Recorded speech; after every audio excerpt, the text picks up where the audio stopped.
Hola, ¿qué tal amigos? Qué alegría saludarles una vez más a través de los micrófonos de esta emisora.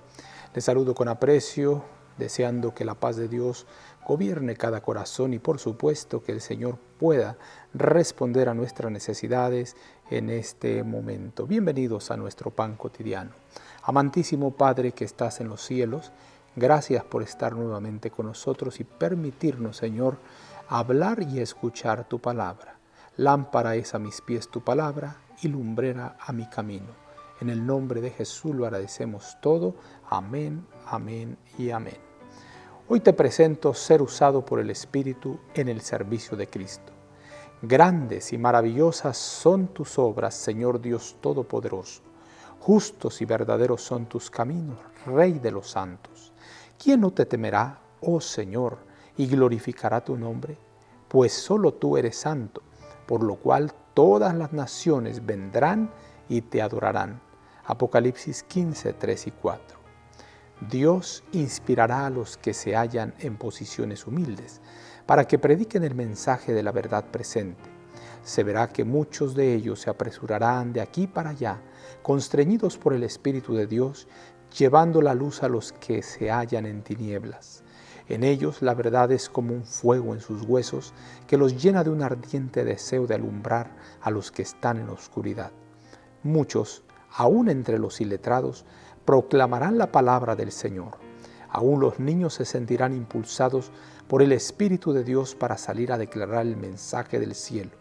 El Espíritu será derramado sobre los que se sometan a sus indicaciones, desechando los reglamentos humanos obligatorios y los movimientos prudentes se unirán al ejército del Señor. En el futuro, el Espíritu del Señor impresionará a personas que se dedican a los quehaceres comunes de la vida, para que dejen sus empleos ordinarios y salgan a proclamar el último mensaje de misericordia. Se los debe preparar para el trabajo tan rápidamente como sea posible, para que sus esfuerzos sean coronados por el éxito. Colaboran con los ángeles celestiales porque están dispuestos a gastarse y ser gastados en el servicio del Maestro. Nadie está autorizado a entorpecer a estos obreros. En cambio, se les debe desear la bendición de Dios cuando salen a cumplir la gran comisión. No debe hablarse de ellos ninguna palabra de mofa mientras siembran la semilla del Evangelio en los lugares difíciles de la tierra. Las cosas mejores de la vida, la sencillez, la honestidad, la veracidad, la pureza, la integridad intachable, no puede comprarse ni venderse.